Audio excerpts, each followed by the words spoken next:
പറയുന്നത് ഈ കമ്പനി വിടാതെ പിടിക്കാൻ ഞാൻ പറയും എല്ലാവരും, വിടാതെ പിടിച്ചോളുന്നത്. കാരണം പല പ്രതിസന്ധികളും നമുക്ക് വരും. പതറിപ്പോകാതെ, പതറിപ്പോയ ഒരുപാട് ആളുകളുണ്ട്, വിട്ടുപോയ ഒരുപാട് ആളുകളുണ്ട്. ഇന്ന് അവർക്കൊക്കെ നഷ്ടം തന്നെയാണ്. ഞാൻ പലരും കണ്ടുമുട്ടാറുണ്ട്. അതുപോലെ കഴിഞ്ഞ ദിവസം ചേർത്തലയിൽ വെച്ച ഒരാളെ കണ്ടു. അദ്ദേഹം ലൈഫിൽ നിന്ന് പോയ ആളാണ്. ഇന്ന് അദ്ദേഹം ഒരു ഒറ്റ പ്രോഡക്റ്റ് ഉള്ള ഒരു കൺസെപ്റ്റിൽ വർക്ക് ചെയ്യുന്നുണ്ട്. ഞാൻ ഒരു കമ്പനിയുടെ പേര് പറയുന്നില്ല കേട്ടോ. പറയാൻ പോയാൽ ഞാൻ 89 ശേഷമുള്ള കമ്പനികളുടെ പേര് പറയേണ്ടി വരും. ഇവിടെ വന്നുപോയ കമ്പനികളുടെ പേര് പറയേണ്ടി വരും. ഇതിലെ പുതിയ ആളുകളുണ്ടെങ്കിൽ മനസ്സിലാക്കുക, ഏകദേശം 89 ശേഷം മുതൽ ഈ അന്ന് നെറ്റ്വർക്ക് മാർക്കറ്റിംഗ് ആണ്. അന്ന് നമ്മളെല്ലാരും ഇതിൽ അറിയപ്പെടുന്ന നെറ്റ്വർക്ക് മാർക്കറ്റിംഗ് എന്നാണ്. അതിനുശേഷം അന്ന് കൂണ് പോലെ കുറെ കമ്പനികൾ കടന്നു, കൂണ് പോലെ. അല്ലെ, നമ്മൾ പറയില്ലേ ഇപ്പൊ കുന്നംകുളം എന്ന് പറയുന്ന പോലെ, എന്ത് സാധനം ഇറങ്ങിയാലും കുന്നംകുളം കിട്ടുമെന്ന് പറയുന്ന പോലെ ഡ്യൂപ്ലിക്കേറ്റ് എന്ന് പറയുന്ന പോലെ കൂട് പോലെ നിറയെ കമ്പനികൾ നമ്മുടെ നാട്ടിലുണ്ടായിരുന്നു. പ്രത്യേകിച്ച് എന്റെ ശരിക്കും സ്വദേശം എറണാകുളമാണ്. എറണാകുളം പോലൊരു മെട്രോപൊളിറ്റൻ സിറ്റിയിൽ അന്ന് എനിക്ക് തോന്നുന്നത് അവിടെ വന്നതിന് ശേഷം മറ്റ് ജില്ലയിലേക്ക് അന്ന് നെറ്റ്വർക്ക് വ്യാപിക്കാറുള്ളൂ. ഒരുപക്ഷെ ഇന്നും അങ്ങനെ തന്നെയാണ്. ഇന്ന് നമുക്കറിയാം, അന്ന് നെറ്റ്വർക്ക് മാർക്കറ്റ് എന്ന് പറഞ്ഞ ആ കാലഘട്ടത്തിൽ ഞാൻ ഇൻഷുറൻസ് മേഖലയിലാണ്. ഒരു പ്രൈവറ്റ് ഇൻഷുറൻസ് കമ്പനിയിൽ ഞാൻ വർക്ക് ചെയ്യുന്നത്. 89 മുതൽ ഇൻഷുറൻസ് കമ്പനിയിലാണ്. ഇപ്പൊ ഇവിടെ പറഞ്ഞു, മാഡം പറഞ്ഞ പോലെ എക്സ്പീരിയൻസ് കിട്ടിയേക്കുന്നത് ഇങ്ങനെയുള്ള മേഖല കേട്ടോ. ഒരിക്കലും ഇൻഷുറൻസ് മേഖല, ട്രഡീഷണൽ മാർക്കറ്റിംഗ്, ഇങ്ങനെയുള്ള മേഖലകളിലാണ് എനിക്ക് എക്സ്പീരിയൻസ് ഉള്ളത്. ഈ നെറ്റ്വർക്ക് മാർക്കറ്റിംഗിൽ എനിക്ക് എക്സ്പീരിയൻസ് ഇല്ല, അന്നൊന്നും ഇല്ല. പല കമ്പനിയെ കുറിച്ച് പഠിച്ചിട്ടുണ്ടെന്നുള്ള അല്ലാതെ ഏറ്റെടുത്ത് ചെയ്തിട്ടില്ല. അതാണ് ഒരുപക്ഷെ എന്റെ വിജയം അതായിരിക്കുള്ളൂ. ചാടി ചാടി ചെയ്തിട്ടുള്ളത് അർത്ഥം. ഇക്കരെ നിൽക്കുമ്പോ അക്കരെ പച്ച എന്ന് പറഞ്ഞ പോലെ ആളുകൾക്ക് അന്ന് എന്റെ കൂട്ടുകാര് എറണാകുളത്ത് ടൗണിലായാലും വൈപ്പിൻ പോലുള്ള ദ്വീപിലായാലും, ഇന്ന് ദ്വീപല്ല, ഇന്ന് നിങ്ങൾക്കറിയാം ഗോശ്രീ പാലം വന്നതോടെ അത് കണക്റ്റഡ് ആയി, ദ്വീപുകളെ കണക്റ്റഡ് ആയി. അന്ന് ആർക്കും വേണ്ടായിരുന്ന സ്ഥലങ്ങളിൽ ബോട്ട് കിടന്ന് വന്നിട്ട് വേണം എറണാകുളം ടൗണിൽ വരാൻ. അത്രയും കഷ്ടപ്പാടുള്ള ഒരു കാലഘട്ടം ഉണ്ടായിരുന്നു ഈ എറണാകുളം പോലെ നഗരത്തിൽ. അന്ന് എന്റെ ഫ്രണ്ട്സ് മുഴുവനും ഈ നെറ്റ്വർക്ക് മാർക്കറ്റിംഗിലുണ്ട്. ഏകദേശം എനിക്ക് എല്ലാ കമ്പനികളിലും ഉണ്ടെന്നുള്ള, ഏത് കമ്പനിയാണെന്ന് എനിക്കറിയാം, എല്ലാ കമ്പനിയിലും ഉണ്ടായിരുന്നു. തലപ്പത്തുള്ള ആളുകളുണ്ടായിരുന്നു. മലേഷ്യ എന്നുള്ള കമ്പനിയുടെ തലപ്പത്ത് കയറിയിട്ടുണ്ടായിരുന്നു. അപ്പോ ഇതെല്ലാം കണ്ടും കേട്ടും എന്നെ ഒരുപാട് ക്യാൻവാസ് ചെയ്തൊക്കെ നോക്കിയിട്ടുണ്ട് അതിലേക്ക് വരാൻ. ഇപ്പൊ നിങ്ങളൊക്കെ ഫീൽഡിൽ ചെല്ലുമ്പോ അറിയാലോ, ഫീൽഡിൽ പോകുമ്പോ നമ്മള് 10 പേരോട് പറഞ്ഞ ഒരാളെ കിട്ടിയാലേ അങ്ങനെയല്ലേ എന്ന് പറയുന്ന പോലെയാണ്. ഞാനും അന്ന് നെഗറ്റീവ് ആയിരുന്നു. നെഗറ്റീവ് എന്ന് വെച്ചാൽ പഠിച്ചുകൊണ്ടിരിക്കണായിരുന്നു ഇതിനെ കുറിച്ചൊക്കെ. ഇപ്പൊ മാഡം പറഞ്ഞ പോലെ എക്സ്പീരിയൻസ് MLM ഇല്ല, നെറ്റ്വർക്ക് മാർക്കറ്റിംഗിലില്ല. അതിനുശേഷം നമുക്കറിയാം MLM എന്നായി, മൾട്ടി ലെവൽ മാർക്കറ്റിംഗ് ആയി, അല്ലെ? അതിനുശേഷം മൾട്ടി ലെവൽ മാർക്കറ്റിംഗ് ആയി. ഇന്ന് നമുക്കറിയാം, ഇന്ന് നമ്മളൊക്കെ വർക്ക് ചെയ്യുന്ന ഈ മേഖല ഇന്ന് ഡയറക്ട് സെല്ലിംഗ് എന്നാണ് അറിയപ്പെടുന്നത്. നമുക്ക് എല്ലാവർക്കും അറിയുന്നതാണ്. ഡയറക്ട് സെല്ലിംഗ് ഇന്ന് ഗവൺമെന്റ് അംഗീകരിച്ച് തന്നിരിക്കുന്ന ഒരു മേഖലയാണ്. നമുക്ക് എല്ലാവർക്കും അറിയാം. ഇതിനു മുമ്പുള്ള സർക്കാർ ഭരിക്കുമ്പോൾ തിരുവനന്തപുരത്ത് ഞാനും പോയിരുന്നു, യൂണിയനെ ബേസ് ചെയ്തുകൊണ്ട് നമ്മളൊക്കെ പോയിരുന്നു. ഞാൻ അറിയിക്കുന്ന അന്നൊക്കെ ഇതേപോലെ ഒരു അവസരമില്ല. അന്ന് എന്താ പറയാ, മണി ചെയിൻ കൺസെപ്റ്റ് ആണ് കൂടുതൽ. അന്ന് തത്തുല്യമായ പ്രോഡക്റ്റ് തരുന്ന ഒരു കമ്പനിയില്ല കേരളത്തിൽ, ഇന്ത്യയിലില്ല. തത്തുല്യമായ പ്രോഡക്റ്റ് തരുന്ന ഒരു കമ്പനി ഇല്ലാത്ത കാലഘട്ടത്താണ് എൻ്റെ ഈ കൂട്ടുകാരെല്ലാം ഈ മേഖലയിൽ ഉണ്ടായിരുന്നത്. അതായത് നമ്മളൊരു 5000 മുടക്കിയാൽ 300 രൂപയുടെ പ്രോഡക്റ്റ് കിട്ടിയാലായി, അത്രേ ഉള്ളൂ. അതിനത്ര വാല്യൂ ഉള്ളൂ. അങ്ങനെ ഒരു മണി ചെയിൻ രീതിയിലായിരുന്നു. തത്തുല്യമായ പ്രോഡക്റ്റ് കൊടുത്തുള്ള നിയമം നമ്മുടെ ഈ ഡയറക്ട് സെല്ലിംഗ് ഇപ്പോഴാണ് അതിന്റെ നിയമങ്ങളും എല്ലാം. അതിനു മുമ്പും നിയമം ഉണ്ടെങ്കിലും ഒരിക്കലും അതത്ര സ്ട്രിക്റ്റ് ആയിട്ടുള്ള ഒരു നിയമമാണില്ല. നിങ്ങൾക്ക് പറയാം, അന്ന് ഇപ്പൊ എറണാകുളത്ത് ഞാൻ അന്ന് വർക്ക് ചെയ്യുന്ന സമയത്ത്, ട്രഡീഷണൽ മാർക്കറ്റ് വർക്ക് ചെയ്യുന്ന സമയത്ത് മണി ചെയിൻ കമ്പനികൾ അന്ന് ധാരാളമുണ്ട്. ഇത് നിങ്ങൾ മനസ്സിലാക്കേണ്ട കാര്യം ഇപ്പോഴും ഉണ്ട് കേട്ടോ. അതുകൊണ്ടാണ് ഞാനൊക്കെ എടുത്ത് പറയുന്നത്.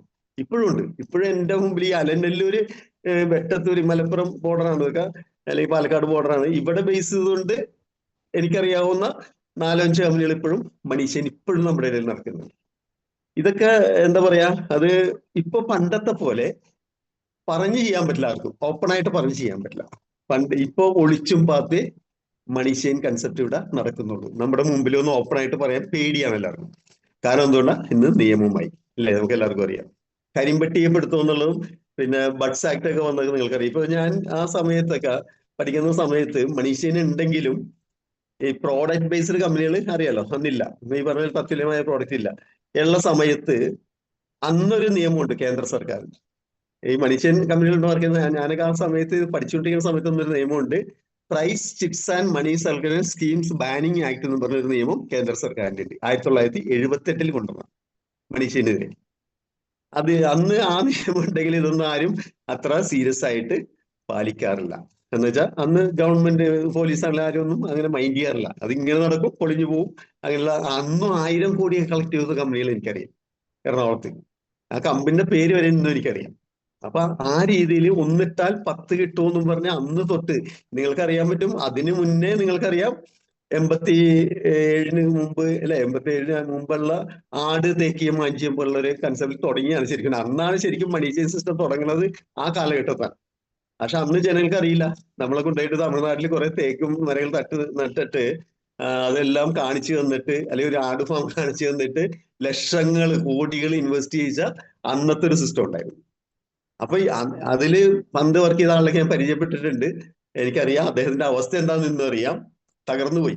അപ്പൊ ചില ഏരിയയിലൊക്കെ ചെല്ലാൻ പറ്റില്ല ആത്മാർത്ഥമായിട്ട്.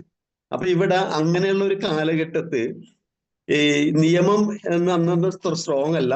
നിങ്ങൾക്കറിയാം അതിനുശേഷം ഇങ്ങനെ ഈ രീതിയിൽ വന്നു. ഒരു ലോക്സഭയിൽ ഒരു ഡിസ്കഷൻ നടന്നൊരു കാലഘട്ടമുണ്ട്. ഇതൊക്കെ എത്ര പേർക്ക് അറിയാമെന്ന് എനിക്കറിയില്ല. ലോക്സഭയിൽ 2002 പറഞ്ഞിട്ട് ഓർമ്മ. 2002 ഒരു ഡിസ്കഷൻ നടന്നു. എന്താണെന്ന് അറിയോ? മണി ചെയിൻ കമ്പനികൾക്കായി ഒരു ഡിസ്കഷൻ നടന്ന ഏതൊരു മന്ത്രിയുടെ ചോദ്യത്തിന് അതിന്റെ ഒരു അന്നത്തെ പേപ്പർ കട്ടിങ് ഇപ്പോഴും എന്റെ കയ്യിലുണ്ട്. എന്നാലും ഈ 2002 അന്ന് ഡിസ്കഷൻ നടന്ന അതിന്റെ പേപ്പർ കട്ടിങ് ഇന്നും എന്റെ ഫയലിൽ എവിടെ കാണണം. ഞാൻ സൂക്ഷിച്ചു വെച്ചാൽ എന്താ വെച്ചാൽ നാളെ ഒരിക്കല് അല്ലേ ഇതൊക്കെ ഞാൻ നുണ പറയുന്ന അല്ലെ ചോദിക്കുന്ന ആളുണ്ടായി. സൽമാൻ നുണ പറയുന്ന അങ്ങനെ നമ്മളെ പുച്ഛിക്കുന്ന ഒരാളുണ്ട്. അവരെയൊക്കെ ഒന്ന് എവിഡൻസിന് വേണ്ടി അല്ലെ, ഒരു തെളിവിന് വേണ്ടി എടുത്തു വെച്ചേക്കണം കേട്ടോ, അത്രേ ഉള്ളൂ. ഇന്നത്തെ കാലത്ത് നമുക്ക് തെളിവൊന്നും കാണിക്കേണ്ട കാര്യമില്ല. കാരണം ഇന്ന് നിയമമായി, എല്ലാവർക്കും അറിയാം. അന്ന് പറഞ്ഞ പോലെ 100 പേരോട് പറഞ്ഞ 2 പേരെ കിട്ടിയെന്ന് പറഞ്ഞ പോലെ അന്നത്തെ കാലഘട്ടത്തിൽ ഇതിലേക്ക്. ഇന്ന് അങ്ങനെയല്ല. ഇന്ന് 10 പേരോട് പറഞ്ഞാൽ ഉറപ്പാണ്, നമുക്കറിയാം. അല്ലെങ്കിൽ 10 പേരും ചിലപ്പോ ഇന്ന് ബിസിനസ് ചെയ്യും, നമുക്കറിയാം. ആ കാലഘട്ടം പറയാത്ത കുഴപ്പം മാത്രമേ ഉള്ളൂ അല്ലെ. നമ്മള് വായ്മൊഴിയാണ് ഏറ്റവും വലിയ പരസ്യം, അത് പറയാത്ത കുഴപ്പം മാത്രമേ ഉള്ളൂ. അപ്പൊ അങ്ങനെയുള്ള ആ നിയമം സ്ട്രോങ് അല്ലാത്ത കാലഘട്ടത്തിൽ ഞാൻ എൻ്റെ ഈ ഫ്രണ്ട്സിനെല്ലാം കണ്ടു പഠിച്ചു വന്നൊരു കാലഘട്ടമുണ്ട്. അന്ന് ഒരുപാട് കമ്പനികൾ, പല കമ്പനികൾ ഇന്ന് അന്ന് അതിനുശേഷം ഒരു 25 കൊല്ലം മുമ്പ് വന്ന കമ്പനികൾ എനിക്കിപ്പോഴും അറിയാം. 25 കൊല്ലം മുമ്പ് ആ കമ്പനികളൊക്കെ ഇന്ന് പ്രോഡക്റ്റ് ബേസ്ഡ് ആയിട്ടുള്ള, അതായത് ലോക്സഭയിൽ ഡിസ്കഷൻ നടന്ന കാര്യത്തിൽ ഒരൊറ്റ കാര്യം പറഞ്ഞിട്ടുള്ളൂ. മിനിസ്റ്റർ ചോദ്യത്തിന് മറുപടി കൊടുത്തത് അന്ന് മറുപടി കൊടുത്തത് എന്താണെന്ന് വെച്ച് കഴിഞ്ഞാല് പ്രോഡക്റ്റ് ഉള്ള കമ്പനികൾ ഇവിടെ അനുവദനീയമാണ് എന്ന് പറഞ്ഞ ആ കട്ടിങ്ങിൽ ഇപ്പോഴും പറയുന്നതിൻ്റെ ഉണ്ട്. പ്രോഡക്റ്റ് അന്ന് 2002 ആ ഡിസ്കഷനിൽ അന്ന് ലോക്സഭയിൽ മറുപടി വന്നതാണ്. മണി ചെയിൻ ഇവിടെ നിരോധിച്ചിട്ടുള്ളതാണ് അന്ന് പറഞ്ഞത്. Prize and money circulation schemes banning act പ്രകാരം നിരോധിച്ചിട്ടുള്ളതാണ് അന്ന് ഡിസ്കഷൻ കഴിഞ്ഞ കാര്യം. നമുക്കറിയാം. അപ്പൊ അതൊരു മറുപടി കൊടുത്തു, അങ്ങനെ പോയി, അത്രേ ഉള്ളൂ. അത് കഴിഞ്ഞു. അതിനുശേഷം നമുക്കറിയാം പിന്നെ അതുപോലെ തന്നെ ആയിരുന്നു. ഇവിടെ ഒരുപാട് വന്നുപോയി, കുറെ ആളുകളെ പറ്റിച്ചു. അങ്ങനെയുള്ള ഒരു കാലഘട്ടം തന്നെയായിരുന്നു. എനിക്കിപ്പോഴും ഓർമ്മയുണ്ട്. 2002 ശേഷം ആണെങ്കിലും എത്രയോ കമ്പനികൾ അല്ലേ, 10-20 വർഷം മുന്നേ തന്നെ ഓർമ്മയുണ്ടാകും. പല കമ്പനികളും വന്ന് 1000 കോടി 500 കോടി കളക്ട് ചെയ്തു പോയ കാലഘട്ടം. ഓക്കെ, ഇങ്ങനെയുള്ള ആ ഒരു കാലഘട്ടത്താണ് മാഡം പറഞ്ഞ പോലെ ഞാൻ ഒരിക്കലും MLM ചെയ്തുള്ള എക്സ്പീരിയൻസ് എനിക്കില്ല. ഇവിടെയാണ് നമ്മൾ മനസ്സിലാക്കേണ്ടത്. ഞാൻ മറ്റു മേഖലയിലാണ്, ഇൻഷുറൻസ് മേഖലയിൽ, ട്രഡീഷണൽ മേഖലയിലാണ്. പക്ഷെ ഒരുപാട് കമ്പനികൾ പഠിച്ചു. ഇന്ത്യയിലെ ഏതൊക്കെ കമ്പനികൾ വന്നിട്ടുണ്ട്, ഏകദേശം നല്ല ഒരു വിദേശ കമ്പനി ഉൾപ്പെടെ കേട്ടോ. വിദേശ കമ്പനിയിൽ അന്ന് തന്നെ എൻ്റെ അറിവില് 2, 4, ഒരു 6 ഉണ്ട്. അന്ന് എൻ്റെ ഓർമ്മയിൽ മിനിമം ഒരു 6 അന്നത്തെ കാലത്തുണ്ട്. അതില് ഇപ്പോഴും എറണാകുളം വൈറ്റിലയില് ഓഫീസുള്ള കമ്പനി ഇപ്പോഴും ഉണ്ട്. അതിലൊരു കമ്പനി ഇപ്പോഴും ഉണ്ട്, എനിക്കറിയാം. ഇവിടെ നമ്മൾ മനസ്സിലാക്കേണ്ടത് ഒരു ബിസിനസ് നമ്മൾ പഠിക്കുമ്പോൾ ഇവിടെ പറ്റിയതാണ്. ആളുകൾക്ക് പറ്റുന്ന അബദ്ധം എന്ന് പറഞ്ഞാൽ ഇക്കരെ നിൽക്കുമ്പോൾ അക്കരെ പറ്റുന്ന പോലെ ചാടും. നിങ്ങൾ അതുപോലെ നിങ്ങൾക്ക് അതിൽ അബദ്ധം പറ്റാതിരിക്കാൻ വേണ്ടി ഞാൻ പറയുന്നതാണ്. ഞാൻ ഈ ഇത് സ്റ്റഡി ചെയ്ത് എടുക്കുന്നത് ഈ മണ്ണാർക്കാട്, എറണാകുളത്ത് മണ്ണാർക്കാട് എൻ്റെ വൈഫ് ഹൗസിൽ ഇങ്ങനെ ഇവിടെ വന്ന് സെറ്റിൽ ആയതിനു ശേഷമാണ് ഞാൻ MA ലൈഫിനെ കുറിച്ച് പഠിക്കുന്നത്. ഏകദേശം ഒരു 6 വർഷം മുന്നേ പഠിച്ച എന്താണ് MA ലൈഫ്. പഠിക്കാൻ പോയ സമയത്ത് ഞാനത് അതിലേക്ക് ശരിയാണ് പറയാൻ പോയാൽ പോലെ ഇപ്പൊ എന്തെങ്കിലും തീരില്ല, പഴയ ചരിത്രത്തിൽ എന്തെങ്കിലും തീരില്ല, അത്രയും ഉണ്ട് പറയാം. ഇവിടെ ആ ഒരു കാലഘട്ടത്ത് MLM കഴിഞ്ഞ് ഇന്ന് നമുക്കറിയാം, ഇന്ന് നിയമമായി. ഇന്നിവിടെ എന്താ പറയാ, കേരള സർക്കാർ നമ്മൾ അംഗീകരിച്ചു അല്ലെ. മറ്റു സംസ്ഥാനങ്ങളിൽ എല്ലായിടത്തും അംഗീകരിച്ചില്ല, നമ്മുടെ സംസ്ഥാനത്ത് അത് അംഗീകരിച്ചു. നമുക്ക് എല്ലാവർക്കും അറിയാം. ഇന്ന് മറ്റ് കമ്പനികൾ, ഇപ്പൊ മന്ത്രി പറഞ്ഞ കാര്യം ഇപ്പോഴും കൊണ്ട് തിരുവനന്തപുരത്ത് രാജൻ അദ്ദേഹം മന്ത്രി പറഞ്ഞ കാര്യം, മണി ചെയിൻ കമ്പനികൾ അല്ലെങ്കിൽ മറ്റ് മേഖലയിൽ വർക്ക് ചെയ്യുന്ന ഇതേപോലുള്ള മണി മാത്രം റൊട്ടേഷന്റെ കമ്പനികളെ കരിമ്പട്ടികപ്പെടുത്തുന്ന അദ്ദേഹം പറഞ്ഞു. അപ്പൊ ഇതിനുള്ള ശരിക്കും സ്ട്രോങ് ആയിട്ടുള്ള ഒരു ഇതൊക്കെ വരാൻ പോണേ ഉള്ളൂ. നമ്മൾ വെയിറ്റ് ചെയ്യുക. എന്തായാലും എന്നാലും ഇതിന്റെ ഇടയിൽ കൂടി ഒളിച്ചും പാത്തും ഇപ്പോഴും നടക്കുന്നുണ്ട് എന്നാണ് ഞാൻ പറഞ്ഞു വന്ന ഇതിന്റെ സാരം. അതാണ് ഇവിടെ ഒറ്റ കാര്യമുള്ളൂ. MI ലൈഫ് എന്താണെന്ന് നമ്മൾ പഠിക്കേണ്ടത്. നമ്മളൊക്കെ ഉണ്ടെന്നൊരു വ്യക്തി ഉണ്ടല്ലോ, അത് അവരിൽ നിന്നോട് പഠിച്ചെടുക്കാതെ അവരെന്താണോ പറയുന്നത് അത് മാത്രം ഫോളോ ചെയ്യുക. വിജയിക്കാനുള്ള ഒരൊറ്റ മാർഗം അതാണ്. അതായത് മറ്റുള്ളവർക്ക് ചെവി കൊടുക്കാതിരിക്കുക. ഇപ്പൊ നമ്മൾ പറയില്ലേ, ഈ എന്താ പറയാ, നോ പെയിൻ നോ ഗെയിൻ എന്നാണ് അല്ലെ. ഒന്ന് വേദന അനുഭവിച്ചിട്ടുള്ള വേദന അനുഭവിച്ചുകൊണ്ടും അല്ലെ. ഇപ്പൊ കളിയാക്കലും പ്രതിസന്ധിയും മറ്റും ഇപ്പൊ ഞാനും അനുഭവിച്ചാണ് കുറെ. ഒരു 6 വർഷം മുമ്പേ ഞാനൊന്ന് തുടങ്ങി വെച്ച ആളാണ്. പക്ഷെ 3 വർഷമായിട്ടും ഫുൾ ടൈം ജോലി പോലെ തന്നെ ഏറ്റെടുക്കാൻ തുടങ്ങിയിട്ട്. അപ്പൊ അന്ന് ഇതുമായിട്ട് ഇറങ്ങുന്ന സമയത്ത് ഒരുപാട് കളിയാക്കലുകളും ഇവൻ ആരാ ഡോക്ടറാണോ എന്ന് ചോദിച്ചൊരു കാലഘട്ടം അന്നുണ്ട്. നിങ്ങൾ ആലോചിച്ച് നോക്കിയേ, ഫീൽഡിലോട്ട് ഇറങ്ങുമ്പോൾ എന്താണ് മരുന്ന് കച്ചവടം ചെയ്യാൻ ഞാൻ ഡോക്ടറാണോ എന്ന് ചോദിച്ച ആളുകളുണ്ട്. അപ്പോ എന്താണ് MI ലൈഫിന്റെ പ്രോഡക്റ്റ് എന്നും ഇത് മരുന്നല്ല ഫുഡ് സപ്ലിമെന്റ് കാറ്റഗറിയിലാണെന്നുള്ളത് ജനങ്ങൾക്കറിയില്ല, ഇപ്പോഴും അറിയില്ല. ഇതാണ് നിങ്ങൾ മനസ്സിലാക്കേണ്ട. എന്താ പേടിയാണ് ആൾക്ക്. ഇത് ഇതിന്റെ ബോട്ടിലെ കണ്ടു കഴിഞ്ഞാൽ ശരിക്കും മരുന്ന് പോലെ തന്നെ നമ്മള് അല്ലേ തോന്നുള്ളൂ. ഇന്ന് രാവിലെ ഇപ്പൊ മരുന്നെല്ലാം ഏറ്റവും തെളിവാണ്. ഇന്ന് രാവിലെ ഞാൻ വരുമ്പോ എനിക്ക് ചെറിയ ചുമയുണ്ട്. ഞാൻ ഇന്ന് കഫ് സിറപ്പ് പൊട്ടിച്ച് കഴിച്ചിട്ടാണ് ഇവിടെ ഇരിക്കുന്നത്. ഇത്രേ ഉള്ളൂ ഇവിടെ. അല്ലെ ഇത് അതേസമയം മരുന്നാണെങ്കിൽ ഞാനിത് ഡോക്ടറോട് ചോദിച്ചിട്ട് എനിക്ക് കഴിക്കാൻ പറ്റുള്ളൂ അല്ലെ.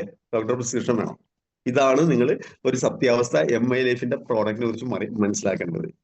നിങ്ങൾക്ക് അറിയാം. അപ്പൊ അതിനുശേഷം നിയമം വന്നു. തത്തുല്യമായ 5000 മേടിച്ചാൽ തത്തുല്യമായ പ്രോഡക്റ്റ് കൊടുക്കണമെന്ന് നിയമം വന്നു. നമുക്കറിയാം. അത് വന്നുകൊണ്ട് തന്നെ എല്ലാവർക്കും ഒരു പേടിയുണ്ട് ഉള്ളിൽ. ഇപ്പൊ വരുന്ന കമ്പനികൾ പഴയ പല പ്ലാനുകളിലായിട്ട് വരുന്നുള്ളത് നമ്മൾ പഠിക്കുക. എന്താണ് പ്രോഡക്റ്റ്, എന്താണ് അതിന്റെ ബിസിനസ് പ്ലാൻ, കമ്പനിയുടെ മാനേജ്മെന്റിനെ കുറിച്ച് നമ്മൾ നിർബന്ധമായിട്ടും പഠിച്ചിരിക്കണം. പഠിക്കാതെ നമ്മൾ ചെയ്യരുത്. ഇതിൽ നിങ്ങൾക്ക് ഞാൻ ഒരു ഉറപ്പ് തരാം, ഗ്യാരണ്ടി തരാം. കണ്ണുടച്ച് വിശ്വസിക്കാവുന്ന ഇന്ന് ഇന്ത്യയിൽ ഉറപ്പുള്ള, അല്ലെങ്കിൽ നമുക്ക് വിശ്വസിക്കാവുന്ന, നമ്മളെ പ്രൊട്ടക്ട് ചെയ്യുമെന്ന് ഉറപ്പുള്ള ഒരേ ഒരു കമ്പനി ഇന്ന് ഇന്ത്യയിലുള്ളൂ. അത് MI life style marketing global പറയാൻ പറ്റും. ഒരു സംശയമില്ല. ഇത് നിങ്ങൾ എത്ര പേര് ഉൾക്കൊള്ളുന്നു അതായിരിക്കുള്ളൂ നിങ്ങളുടെ ഭാവി നിശ്ചയിക്കണം. ഇവിടെ നമ്മൾ ഫീൽഡിലോട്ട് ഇറങ്ങുമ്പോൾ, ഫീൽഡിലാണല്ലോ നമുക്ക് പണിയിരിക്കണം. ഈ ഫീൽഡിലോട്ട് ഇറങ്ങുമ്പോൾ നമ്മളെ കളിയാക്കാനും കുറ്റം പറയാനും ഇപ്പോഴും ആളുകളുണ്ട്, ഇല്ലെന്ന് ഞാൻ പറയുന്നില്ല. എന്നാൽ പണ്ടത്തെ എനിക്കിപ്പോഴുള്ള എൻ്റെ അനുഭവം, പണ്ടത്തെ 6 വർഷം മുമ്പുള്ള ആ ദിവസത്തെ വെച്ച് നോക്കുമ്പോൾ ഇന്ന് മാറി. ഇന്ന് സ്മൂത്താണ് ഫീൽഡ്. ഞാൻ ഇന്നലെ കൂടെ ഫീൽഡിലുണ്ടായിരുന്നു. ഇന്നലെയൊക്കെ എന്താ പറയാ 1 to 1 ഡോർ ടു ഡോർ എന്നുള്ളതിൽ ഞാൻ ഇന്നലെയും MI ലൈഫ് പറഞ്ഞ ആളാണ്. അല്ലെങ്കിൽ ഞാൻ സീനിയർ ആണ്, ഞാൻ റാങ്ക് അടിച്ചു എന്നും പറഞ്ഞിട്ട് ഒരിക്കലും നമ്മൾ ആ ഒരു വലിയ ഭാവം ഒന്നും കാണിച്ച് ഇരിക്കാറില്ല. ഇപ്പോഴും ഒരാളെ പരിചയപ്പെട്ടിട്ട് MI ലൈഫ് പറയാൻ ചങ്കൂറ്റമുള്ളതാവും. അങ്ങനെ വേണം. ഒരാളെയും പരിചയമില്ല, പക്ഷെ അയാൾ നേരിട്ട് പരിചയപ്പെട്ടിട്ട് ബിസിനസ് പറയാൻ, നമ്മുടെ MI ലൈഫിനെ കുറിച്ച് പറയാൻ അത്രയും ചങ്കൂറ്റം കാണിക്കും. എന്താണെന്ന് വെച്ച് കഴിഞ്ഞാൽ ഒരാളെ നമ്മൾ പറ്റിക്കണ വഞ്ചിക്കണ ഇല്ലെന്നുള്ള ബോധ്യം നമുക്കുള്ളതുകൊണ്ടാണ്. ആ ഒരു വിശ്വാസം നമ്മുടെ ഉള്ളിലുണ്ടാകും. പുതിയ ആളോടാണ് എനിക്ക് പറയാനുള്ള. ഇവിടെ നമുക്കറിയാം 12 വർഷമായ ഒരു കമ്പനിയാണ് നമ്മളുടെ അല്ലെ. 12 വർഷം കഴിയുന്നു. ഇന്ന് ഇന്ത്യയിലെ number 1 company MI life style. ഞാൻ എപ്പോഴും പറയാറുണ്ട്, ആദ്യം നിങ്ങൾ പഠിക്കാൻ തയ്യാറാകുക. പഠിക്കണം. പുതിയ ആളിൽ പഠിക്കാൻ തയ്യാറാകുക. ഈ പഠിക്കണം എങ്ങനെ? നമ്മളെ കൊണ്ടുവന്ന ഒരു വ്യക്തി എന്തായാലും നമുക്കുണ്ട്. ഇത് ഈ വഴിയൊരു മാർഗം കാണിച്ചു തന്ന. ഇപ്പൊ എന്നെ ഈ മാർഗം കാണിച്ചു തന്നൊരു വ്യക്തി എനിക്കുണ്ട്. അദ്ദേഹത്തിന്റെ ഞാൻ അതിന്റെ ആ ഒരു ഇത് പറഞ്ഞുതരാം, ബാക്ക്ഗ്രൗണ്ട്. അദ്ദേഹം പേര് പറയുന്നില്ല. മലപ്പുറം ഡിസ്ട്രിക്റ്റിൽ തന്നെയുള്ളതാണ്. എൻ്റെ ഇവിടെ നിന്ന് ഒരു 4 കിലോമീറ്റർ അപ്പുറമാണ് വീട്. 4-5 കിലോമീറ്റർ ഉള്ളൂ. ഇദ്ദേഹമാണ് സൽമാനിക്ക ഇങ്ങനെ ഒരു പരിപാടി, ഈ നാട്ടിൽ വന്ന് ഞാൻ സെറ്റിൽ ആയതിനു ശേഷം എന്നിട്ട് പറഞ്ഞാണ്, സൽമാനിക്ക ഇങ്ങനെ ഒരു കൺസെപ്റ്റ് ഉണ്ട്, സൽമാനിക്കൊന്ന് പഠിക്കുക. അപ്പൊ എന്താ അദ്ദേഹം പറയാൻ കാര്യം, എനിക്ക് മാർക്കറ്റിംഗിൽ എക്സ്പീരിയൻസ് ഉള്ളതുകൊണ്ട്, അല്ലെങ്കിൽ നെറ്റ്വർക്ക് എക്സ്പീരിയൻസ് ഉള്ളതുകൊണ്ടല്ല, അല്ലെങ്കിൽ ഡയറക്ട് സെല്ലിംഗിൽ എക്സ്പീരിയൻസ് ഉള്ളതുകൊണ്ടല്ല. അദ്ദേഹം എന്നോട്, അപ്പൊ ഇദ്ദേഹം ട്രാവൽ സ്പീഡിലാണ്. ഇദ്ദേഹം പറഞ്ഞു, സൽമാനിക്ക് ഇതൊന്ന് പോയി പഠിച്ചു നോക്കുന്നു പറഞ്ഞു. ശരി, ഞാൻ നോക്കട്ടെ എന്ന് പറഞ്ഞു. അന്ന് ഞാൻ ഇവിടെ വന്ന് സെറ്റിൽ ആയപ്പോൾ എനിക്ക് ശരിക്കും പറഞ്ഞാൽ ഞാനൊരു യൂണിഫോം ഫീൽഡിൽ ട്രഡീഷണൽ മാർക്കറ്റിൽ ഇങ്ങനെ വർക്ക് ചെയ്യുന്ന സമയത്താണ്. അപ്പൊ ആയിക്കോട്ടെ എന്ന് പറഞ്ഞു, ഞാൻ പഠിക്കാന്ന് പറഞ്ഞു. അപ്പൊ ആയുർവേദം എന്ന് പറഞ്ഞപ്പോഴാണ് നമുക്ക് താല്പര്യം വന്നിട്ട്, അല്ലാതെ പണ്ട് എറണാകുളത്ത് കണ്ട പോലുള്ള കൺസെപ്റ്റ് അല്ല. അദ്ദേഹം പറഞ്ഞത് ആയുർവേദമാണ് സൽമാനിക്കാന്ന്, ഒന്ന് പഠിച്ചു നോക്കുന്നു. അപ്പൊ അദ്ദേഹത്തിന് നെറ്റ്വർക്ക് കുറിച്ച് ABC അറിയാത്ത ആളാണ്. അപ്പൊ എന്റെ എക്സ്പീരിയൻസ് കണ്ടിട്ട് അദ്ദേഹം പറഞ്ഞാണ്. ഇദ്ദേഹം പറയുന്നത് എവിടെ വെച്ചാന്ന് അറിയോ? ഒരു നെറ്റ്വർക്ക് മാർക്കറ്റിംഗ് കമ്പനിയുടെ ഒരു PUC-യിൽ വെച്ച് എന്നോട് പറഞ്ഞു. ഞാനാണ് ഒരു കമ്പനിയുടെ പേര് എടുത്ത് ഞാൻ ഇവിടെ പറയുന്നില്ല, കാരണം ഞാൻ പറഞ്ഞതല്ലോ, ഇനി ഇത് റെക്കോർഡ് ചെയ്യുന്നതിന് നാളെ ഒരു ബുദ്ധിമുട്ടുണ്ടായിരുന്നല്ലോ കേൾക്കുന്നവർ അല്ലേ. അപ്പോ ഈ അത് ആ കൺസെപ്റ്റിൽ എന്തുകൊണ്ട് ഞാൻ അവിടെ പോയിരുന്നു എന്ന് വെച്ച് കഴിഞ്ഞാൽ എന്റെ ഒരു സുഹൃത്താണ് അത് ഇട്ടേക്കണം. ഇവിടെ വന്ന് പരിചയമുള്ള ഒരു ഹനീഫ എന്ന് പറഞ്ഞ ഒരു സുഹൃത്താണ് ആ കൺസെപ്റ്റ് ഇവിടെ ഒരു PUC ഇവിടെ ഇട്ടേക്കണം. ഈ അലനല്ലൂര് ഞാനിപ്പോ ഇരിക്കുന്ന ഈ ഓഫീസിന്റെ അവിടെ നിന്ന് ഒരു തിരിഞ്ഞ് ഞങ്ങൾ തിരിഞ്ഞാലായി ഒരു 2 ഷട്ടറൊക്കെ എടുത്ത് അദ്ദേഹം തുടങ്ങിയിരിക്കുന്നത്. അപ്പൊ അദ്ദേഹത്തോട് ഞാനൊരു കാര്യം പറയൂർന്ന്, ഹനീഫിക്ക ഇത് ഇങ്ങനെ ഇരുന്ന് ചെയ്യേണ്ട ബിസിനസ് അല്ല, ഫീൽഡിൽ പോയി നമ്മൾ പ്രൊമോട്ട് ചെയ്യണമെന്ന് പറഞ്ഞു. എന്നാലും നിങ്ങൾക്ക് വിജയിക്കാൻ പറ്റുള്ളൂ എന്ന് പറഞ്ഞു. അദ്ദേഹം ഒരു ഇത്തിരി പ്രായം കൂടുതൽ അദ്ദേഹം അതുപോലെ ഫീൽഡിൽ പോകാനുള്ള ഒരു എക്സ്പീരിയൻസ് ഇല്ല. എന്നാൽ സൽമാനിക്ക് ഏറ്റെടുക്കുന്ന എന്നോട് പറഞ്ഞിരുന്നു. ഞാൻ പറഞ്ഞ് അനീഫിക്ക എന്റെ സുഹൃത്തുക്കളെ ഉണ്ടായിരുന്ന ഒരു ഫീൽഡാണ് ഈ നിങ്ങൾ ചെയ്യുന്ന കൺസെപ്റ്റ് എന്റെ സുഹൃത്തുക്കൾ ഉണ്ടായിരുന്നു. അതുകൊണ്ട് എനിക്ക് ഇതിന്റെ ബാക്ക്ഗ്രൗണ്ട് അറിയാം, ആദ്യം മുതൽ അറിയാം. അതുകൊണ്ട് ഇങ്ങനത്തെ ഞാൻ പഠിച്ച ഒരു കമ്പനിയാണ്, അതുകൊണ്ട് ഞാൻ ചെയ്യില്ല എന്ന് പറഞ്ഞു. അപ്പോ അന്ന് ഞാനത് ചെയ്തിരുന്നെങ്കിൽ ഒരു പക്ഷേ എന്താ പറയാ എന്തെങ്കിലും ചെറിയ വരുമാനത്തിൽ ഇപ്പോഴും ഞാൻ അതിനകത്ത് ഉണ്ടായിരുന്നു. കമ്പനി ഇപ്പോഴും ഉണ്ട് കേട്ടാ, കമ്പനി എവിടെയും പോയിട്ടില്ല, പ്രോഡക്റ്റ് ബേസ്ഡ് ആണ്, എങ്ങും പോയിട്ടില്ല.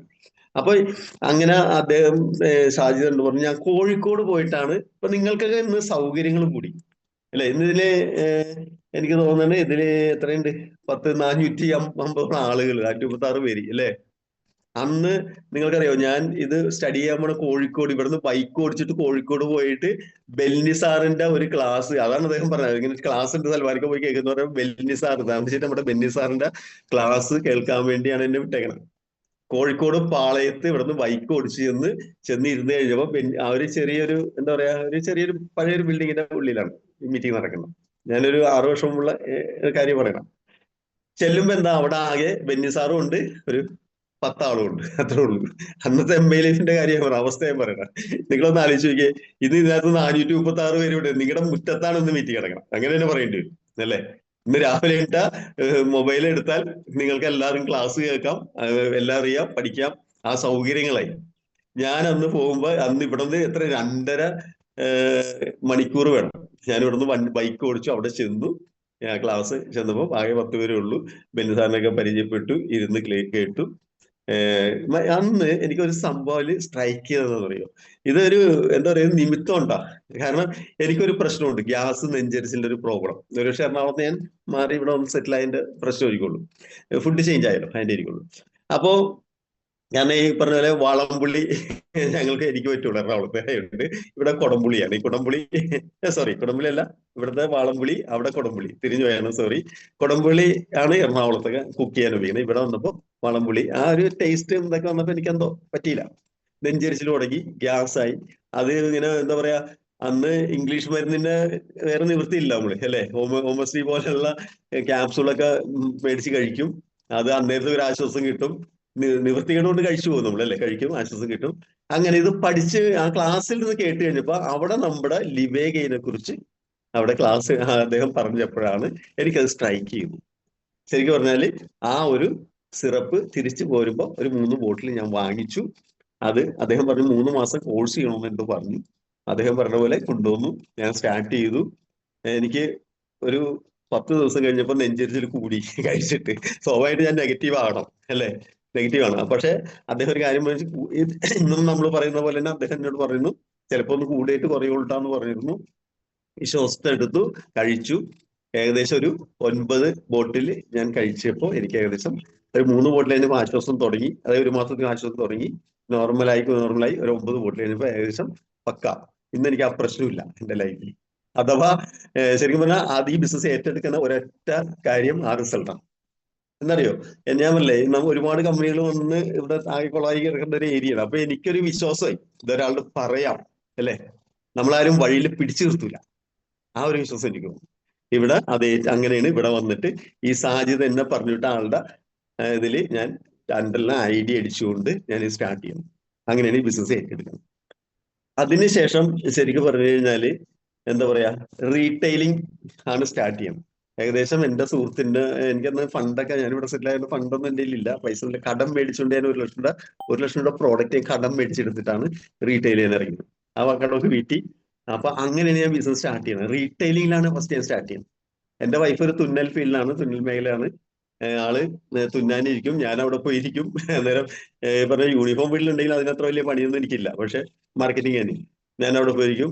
വൈഫ് എനിക്ക് പെട്രോൾ അടിക്കാൻ വേണ്ടി അന്ന് ഇവിടെ വന്ന് സെറ്റിൽ ആയപ്പോ എനിക്ക് വേറെ ഈ മാർക്കറ്റിംഗ് ഫീൽഡ് നിങ്ങൾക്ക് അറിയാലോ, വലിയ ശമ്പളം അങ്ങനെ ജോലിയൊന്നും കാര്യമായിട്ട് വരുമാനമില്ല.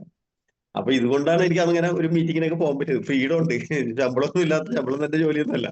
അപ്പൊ അങ്ങനെ ഈ വൈഫ് തുന്നി കിട്ടുന്ന ആ വരുമാനത്തിൽ നിന്ന് 200 എനിക്ക് പെട്രോൾ അടിക്കാൻ തരും. അങ്ങനെയാണ് ഞാൻ തുടങ്ങണം, ശരിക്കും പറഞ്ഞാൽ ഈ ബിസിനസ് തുടങ്ങണം.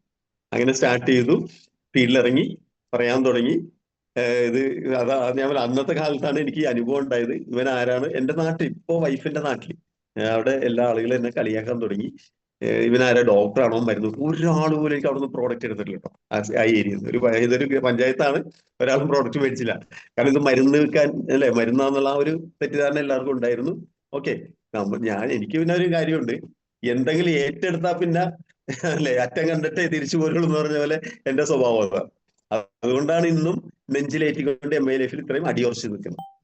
പല ആളുകളും ഇതിനെ പല ആളുകളും വന്നിട്ട് ഓഫർ തന്നു, പല കമ്പനികളും വന്നു. ഇവിടെ ആയിരുന്നു തന്നെ, ഇവിടെ ഈ മണ്ണാർക്കാട് ഈ കലൈനലിലായപ്പോ തന്നെ എന്റെ ഈ ഓഫീസിൽ വന്നിട്ട്, ഇവിടെ വന്നിട്ട് പല കമ്പനികളും ഓഫർ തന്നു, മണി ചെയിൻ കമ്പനികളും വന്നു. ഞാൻ പറയാം, ഞാൻ അവരുടെ ഒറ്റ കാര്യം പറയില്ല, MI ലൈഫ് അല്ലാതെ ഒരു ബിസിനസ് ഞാൻ എന്റെ ലൈഫിൽ ചെയ്യില്ല. അത് തുറന്നു പറഞ്ഞ കാര്യം. നിങ്ങൾ മണി ചെയിൻ കമ്പനിക്കാർ വന്നപ്പോ ഞാൻ പറയുന്നത് അറിയോ, 2 കോടി രൂപ നിങ്ങൾ ഇവിടെ എന്റെ ഈ മേശപ്പുറത്ത് വെച്ചാലും ഞാൻ ഈ ബിസിനസ് ചെയ്യില്ല. ഞാൻ ഈ MI ലൈഫ് അല്ലാതെ വേറെ ചെയ്യില്ല. കാരണം നമുക്കറിയാം, അത്യാവശ്യം മണി ചെയിനെ കുറിച്ച് ഒരു അറിവുള്ളതിന്റെ പേരിൽ ഇവിടെ കുറെ ആളുള്ളത് അന്നാധികം ചെയ്യുന്നത്. അപ്പോ ഈ ഒരു തീരുമാനമാണ് ഇന്നും MI ലൈഫിൽ, അല്ലെങ്കിൽ എന്റെ ഈ ഒരു ഓഫീസ്, നിങ്ങൾ ഈ ഒരു ഓഫീസ് എടുത്താൽ മതി. ഓഫീസ് എന്ന് പറയുന്നത് ഒരു ഓഫീസ് പോലെ തന്നെ സെറ്റ് ചെയ്തേക്കണ, പ്രോഡക്റ്റ് അപ്പുറത്ത് ഇത് ഞാൻ ഒരു മുറിയിലേക്ക് ഇരിക്കണം, എന്റെ അപ്പുറത്ത് ഒരു മുറിയുണ്ട്. 4 ഷട്ടർ അന്ന് ഉണ്ടായിരുന്നു. ഞാൻ മീറ്റിംഗ് ഇവിടെ നിന്ന് നമ്മൾ കമ്പനി മീറ്റിംഗ് ആരംഭിച്ച 2 ഷട്ടർ ഒഴിവാക്കി. അന്ന് എനിക്ക് മീറ്റിംഗ്സ് ഹാളായിരുന്നത്, 2 ഷട്ടർ ഒഴിവാക്കിയതാണ്. ഇന്ന് ഈ 2 മുറി ഇന്ന് ഇവിടെ ഉണ്ട്. ഏകദേശം 6 വർഷമാണ് ഇത് ഏറ്റെടുത്തിട്ട്, സോറി ഈ ഓഫീസ് ഇട്ടിട്ടോ, ഓഫീസ് ഇട്ട് 6 വർഷമായി. ഫുൾ ടൈമർ ആയിട്ട് ശരിക്കും പറഞ്ഞു കഴിഞ്ഞാൽ വൈഫാണ്. വൈഫ് തുന്നൽ ഇങ്ങോട്ട് മാറ്റി, പിന്നെ വൈഫ് നോക്കി നടത്തുന്നത്. ഇന്ന് വൈഫ് ZTC റാങ്കിലാണ്.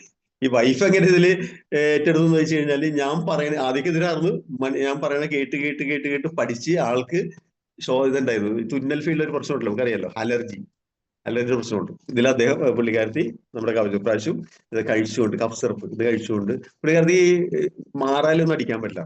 മാറലടിച്ചാൽ അപ്പൊ ശ്വാസം മുട്ടും, ചുമച്ച് ശ്വാസം മുട്ടലാവും. നേരെ എന്ത് ചെയ്യും, നമ്മുടെ കഫ് സിറപ്പ് എടുത്ത് 10 മില്ലി കഴിക്കും, നോർമലായി. അത്രേ ഉള്ളൂ. ഒരു ഡോക്ടറൊന്നും പോകില്ല, അതാണ് പരിപാടി.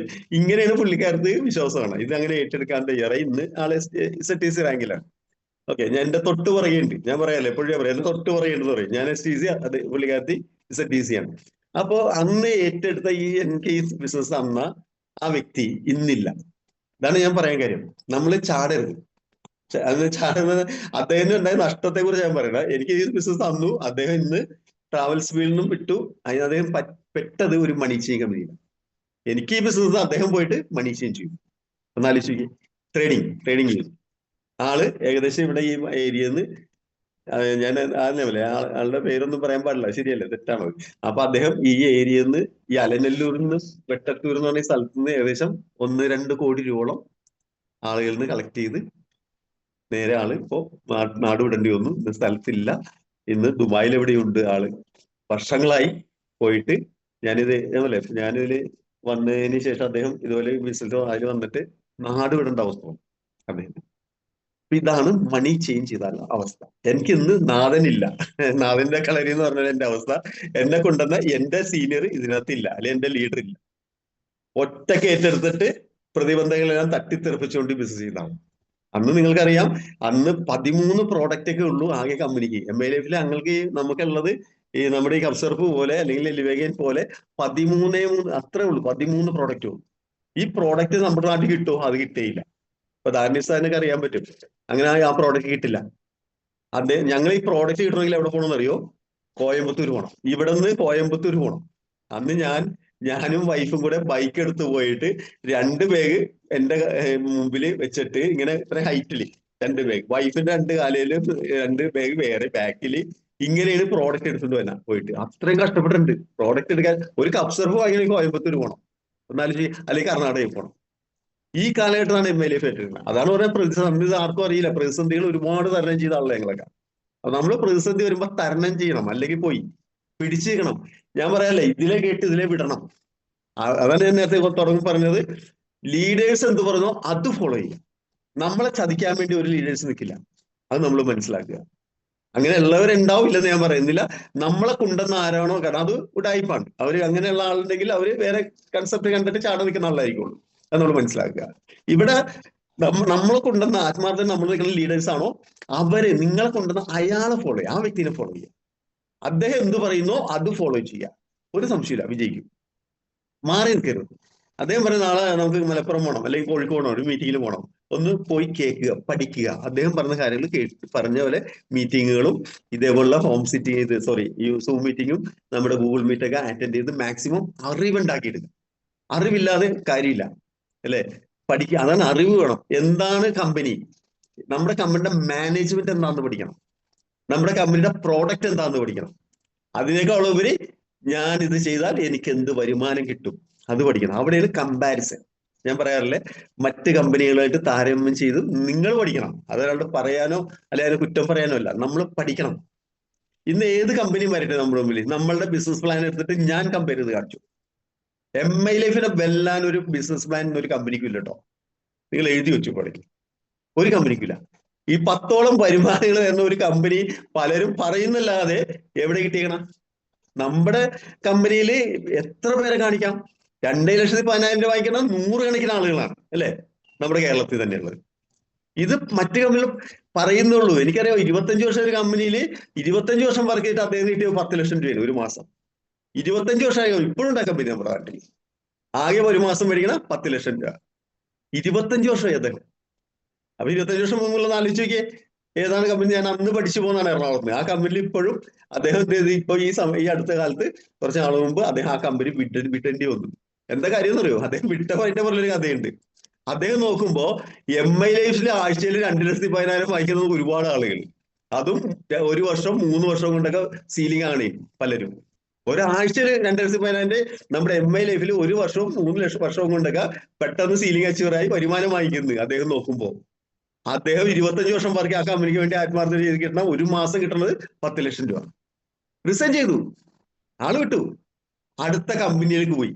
അപ്പോഴും അദ്ദേഹം MI ലൈഫിലോട്ട് വന്നില്ല. അദ്ദേഹത്തിന്റെ ഒരു എന്താ പറയാ, അദ്ദേഹത്തിന്റെ ആ ഒരു ഈഗോ MI ലൈഫിലോട്ട് വന്നില്ല അദ്ദേഹം, കണ്ടോ? അതും പോയിട്ട് വേറൊരു വിദേശ കമ്പനിയുടെ ഇതിൽ പോയിട്ട് ജോയിൻ ചെയ്തു. അവർ ഓഫർ കൊടുത്തിട്ടുണ്ടാവും, വലിയ ലീഡർ അല്ലേ, കൊടുത്തിട്ടുണ്ടാവും, ഇല്ലെന്ന് ഞാൻ പറയുന്നില്ല. പക്ഷെ പോയി, അതോടെ അദ്ദേഹത്തിന്റെ കഥ കഴിഞ്ഞു. ഇതാണ് നമ്മൾ മനസ്സിലാക്കേണ്ടത്. MI ലൈഫിന്റെ മാനേജ്മെന്റിനെ പഠിക്കണം, അല്ലെ? നമ്മളെ പ്രൊട്ടക്ട് ചെയ്യും, അതാണ് പഠിക്കേണ്ടത്.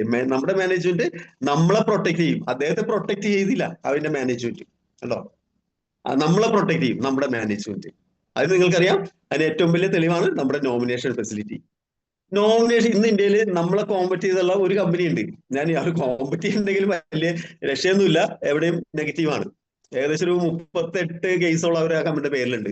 പക്ഷെ നമ്മളെ കോമ്പറ്റ് ചെയ്യുന്നതാണ്. ആയിഷ അപ്രൂവുള്ള പ്രോഡക്റ്റും ഉണ്ട് അവർക്ക്. അത് നമ്മളെ പോലെ അവർക്കൊരു, എനിക്ക് തോന്നുന്നത് 5-6 പ്രോഡക്റ്റ് അവർക്കേ ഉള്ളൂ, അത്രേ ഉള്ളൂ. നമ്മളെ പോലെ 25-27 പ്രോഡക്റ്റ് ആയിഷ അപ്രൂവുള്ള പ്രോഡക്റ്റ് ഒന്നും ഒരാൾക്കും ഇല്ല ഇന്ത്യയിൽ, ഒരു ഡയറക്ട് സെല്ലിംഗ് കമ്പനിക്കും ഇല്ല. ഇവിടെ ആ കമ്പനി, നമ്മളെ കമ്പനി, ആ കമ്പനി വരെ നോമിനേഷൻ ഫെസിലിറ്റി കൊടുക്കാത്ത കമ്പനിയാണ്. നിങ്ങളൊന്ന് ആലോചിച്ച് നോക്കിയേ. ഞാൻ പേര് പറയുന്നതല്ല, പേര് പറഞ്ഞാൽ പേര് പറയുമ്പോഴാണ് എനിക്ക് ആവേശം കൂടുന്നത്. ഓരോ കമ്പനിയെ കുറിച്ച് പേര് പറയുമ്പോൾ എനിക്ക് ഭയങ്കര ആവേശവും, കുറ്റം പറയാൻ എനിക്ക് ഭയങ്കര ഇഷ്ടമാണ്. കാരണം എന്താ അറിയോ? ചൂഷണോടെ, ജനങ്ങളെ മുഴുവൻ ചൂഷണമാണ്. അതുകൊണ്ടാണ് കുറ്റം പറയാം, അല്ലാതെ ഞാൻ ഒരിക്കലും അതുകൊണ്ട് കുറ്റമില്ല. അതുകൊണ്ടാണ് ഞാൻ ഇതിനകത്ത് മുമ്പേ പറയുന്നുണ്ട്, അല്ലെ? ഏതൊരു മീറ്റിംഗിലും ഉള്ള ഒരു മീറ്റിംഗ് ഞാൻ അറിയാതെ പറഞ്ഞിട്ടുണ്ട്. കുറെ കമ്പനികളുടെ പേരെടുത്ത് പറഞ്ഞുകൊണ്ട് ഞാൻ തുടക്കം പോലെ 89-ന് ശേഷമുള്ള കമ്പനിയുടെ പേരെടുത്ത് ഞാൻ പറഞ്ഞു. അന്ന് എനിക്ക് ഭയങ്കര ആവശ്യമായിരുന്നു, പറയാനൊക്കെ ഒരു ഇതുണ്ട്. കാരണം നമ്മളെ വെല്ലാൻ എല്ലാരും, അതുകൊണ്ടാ പറയണം. അതാണ് നമ്മൾ മനസ്സിലാക്കേണ്ടത്. MI ലൈഫിനെ വെല്ലാൻ MI ലൈഫ് മാത്രമേ ഉള്ളൂ കേട്ടോ, വേറെ കമ്പനിയില്ല. അതുകൊണ്ടാണ് ഞാൻ ഇന്ന് ഈ ഓഫീസിൽ നിന്ന് 5 വർഷമായിട്ട് പൂട്ടാതെ, 5 വർഷം കഴിഞ്ഞ് പൂട്ടാതെ ഇപ്പോഴും ഈ ഓഫീസിൽ ഇരിക്കാൻ പറ്റുന്നത് ആ കമ്പനിയുടെ പവറാണ്, അല്ലെങ്കിൽ ആ പ്രോഡക്റ്റിന്റെ പവറാണ് എന്നെ ഇന്ന് ഇവിടെ ഇരുത്തണം. എന്റെ ഈ ചുറ്റോട്ട് വന്ന പല കമ്പനികളുടെ ഓഫീസ് പൂട്ടിക്കെട്ടിപ്പോയി.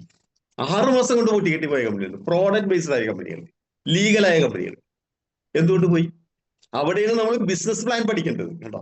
വരുമാനം മുഖ്യമാണ്. വരുമാനം ഇല്ലാതെ പിടിച്ചിരിക്കാൻ പറ്റില്ല, ഇല്ലേ? നമ്മുടെ കമ്പനിയുടെ management okay, nomination facility okay, product okay. ഇനി നിങ്ങൾ ഇതാണ് ഞാൻ പറഞ്ഞത്, നിങ്ങളുടെ ലീഡേഴ്സിനെ ഫോളോ ചെയ്യും, പഠിക്കാൻ തയ്യാറ്, അറിവ് വേണം. അറിവില്ലാതെ ഒന്നും നേടാൻ പറ്റില്ല ഇതിനകത്ത്. എന്തൊക്കെയാണ്?